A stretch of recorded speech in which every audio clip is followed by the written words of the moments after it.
Hi, everybody. It's Patricia Berry from patriciaberry.com, your fundraising consultant. And I'm joined here today with the talented Yenna Zaro, who is a graphic recorder. And she has kindly agreed to record a conversation that I have with a lot of my clients about what do I do once I get the gift. And what I talk about in that space is creating the relationship circle. So Yen is going to graphically record this conversation that I often have with my clients, and we'll share the completed document with you at the end. And if you would like to find Yenna Zaro and her talents out there in the world, you can find her at thepaperpusher.co. So here we go. Let's talk about the relationship circle. So you, as a major gift officer or a leadership gift officer, has perhaps solicited a gift from somebody that you don't know that well. That's the beginning of a relationship.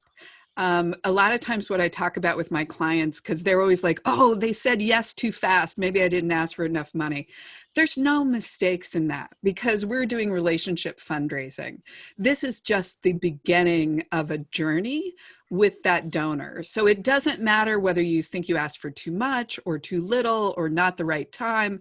If you're doing the work of relationship, it is just a conversation.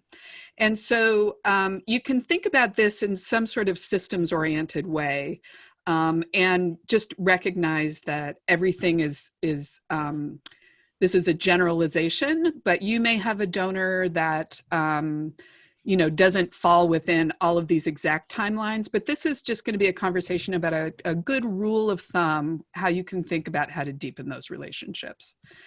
So again, we started with a gift has arrived, whether we asked for it or whether they just gave it. Sometimes those lovely gifts fall out of the sky. But now it's the time to begin to think about what is the journey to the deepening of relationship. And in transactional fundraising, everybody gets very wound up about the gift, right? I got the gift. I have to make a certain number of asks a year. I've got a goal. I've got a campaign. I've got all of those things. But really in relationship fundraising, we're having a deeper conversation than that.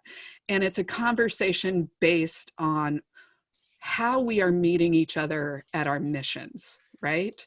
So that gift that has arrived, now you as an organization, as well as a fundraiser, in relationship fundraising, now you're ready for a deepening and a conversation and a lot of the responsibilities that are associated with that. So I usually think about this, and I think it's fairly industry standard, in 12 to 18 months. So I would not, as a rule, ask for another large gift from a donor without letting a little bit of time pass. And that time should not pass in silence. So usually what we think about these donor journeys is in terms of 12 to 18 months. Some may be shorter, some may be longer, but it's a good rule of thumb. And for every donor that comes into your major giving program, you should actually have a written journey with deadlines and dates that you know what's coming next for that person. And that's a really systems way of beginning to address a larger and ever-growing group of major gift donors in a way that makes them feel unique and seen. So the gift has come in. The first thing that's very important is make the donor feel your gratitude. You want, within 5 to 7 days, an expression of your thanks. And that can come in a whole bunch of different ways. I know that the gold standard of the industry is often like the written thank you letter, but also I want to really encourage us to think that it's really what we're doing in that gratitude is making the donor feel seen and appreciated, and also working on the first step of deepening the conversation with them. So in some cases, maybe that is a handwritten thank you letter. I've done some research in some of the larger organizations that I've been in, and we found as much retention and upgrade of giving with people who also just received a telephone call. And sometimes when you're dealing with a lot of donors and you have a very finite amount of time, that's the way to go. And in this thank you phone call, you are expressing gratitude for the person's gift. You're certainly leaving your number, but you're not expecting them to call you back. And in the studies that I've done, like that actually doesn't make it, you don't want to give the donor homework, right? So you can just call with an expression of thanks and leave a number just in case you have any questions, but just wanted to let you know how much we appreciate you. If the donor gives online, you may want to think about doing an email. There's a lot of different ways to engage in the gratitude and conversation strategy. You know, I always say when people say that the handwritten letter is the gold standard, I'm like, when was the last time you got a handwritten letter and then responded to it? You know, nobody looks at their mail now and writes a letter back. So anyway, think about that thank you as both an expression of gratitude, but also a way to take the first step of that really important part of this deepening of the relationship, which is conversation. So you may do a number of other things in the next 12 to 18 months, but one really important one to think about, and I always put this in terms of this should at the very least be halfway between the last gift and when you plan to ask for the next gift. And that is the impact report. So if you're thinking of this in terms of, you know, 12 months, at month 6 around, you should have an impact report. And I encourage this for donors both at your major giving level, excuse me, as well as people in your annual fund, which are often overlooked for impact reports. So donors want to know my gift had meaning. And the way that we can express that certainly is with data. And that is, you know, looking at how successful our campaign was, how much money we raised, what sort of data about our mission that we're looking at. But one of my cautions, even though I'm a socialized data wonk, I like data quite a lot. One of my best teachers in the analytics world really impressed upon me.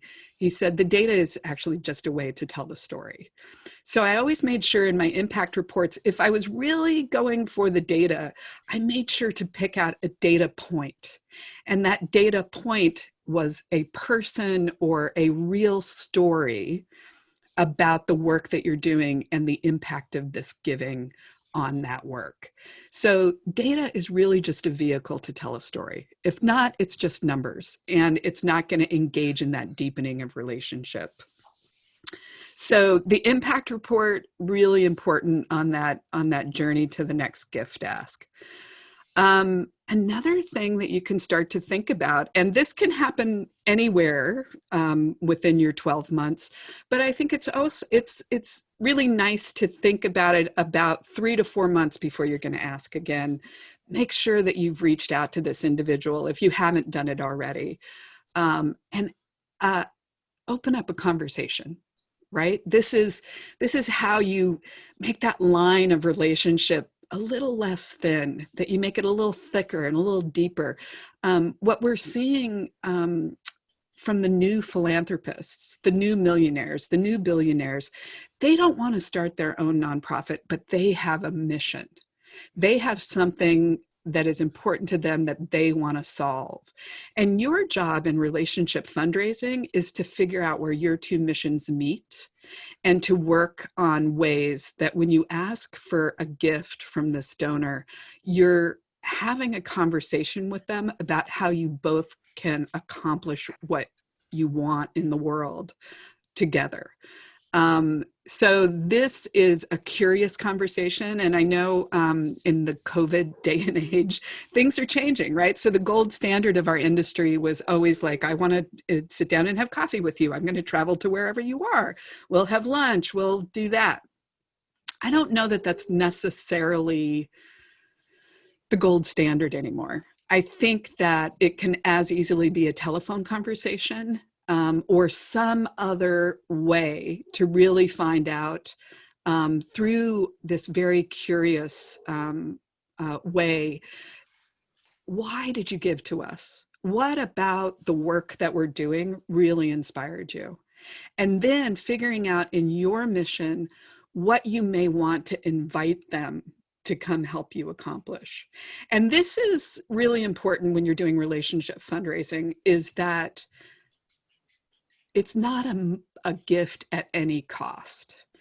You'll see a lot, particularly in new organizations, or I guess for that matter, old organizations, that tons of money suddenly starts a mission creep. Like, we weren't really interested in that thing over there, but then we got $12 million and suddenly our mission is not our mission anymore because we were driven by the money.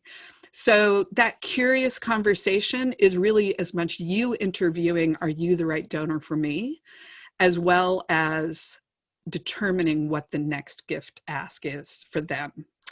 So that's a really simple way to think about your year in a nutshell with the donor, or essentially the journey between this ask and the next ask. But that curious conversation, really holding on to your values and mission, and being curious about the donor's values and the donor's mission. What does the donor want to solve? What inspired them to give? And is there a place in your organization that you can deepen that work together in a way that makes total sense for the partnership that you're developing? And if you've done that kind of work over the course of this donor journey, the next time you come to ask them for money, you're going to be really clear what you're asking for. It's going to be a lovely conversation. And again, when you're doing relationship fundraising right, there's no mistakes. There is just conversation. You are inviting them and you are getting curious and you are comfortable with their response. And I think you're defined by the gifts that you say yes to, and you're defined by the gifts that you say no to. And this is an opportunity in that deepening relationship to invite them to feel that same connection and that same deep conversation, that this is a journey towards transformation, both for myself as a philanthropist, as well as you as an organization. So thank you for coming along for this conversation. I'm certainly, this is the foundation of what I do. And I'm delighted that Yen could put that into pictures for us. So take good care, and I'll see you next video.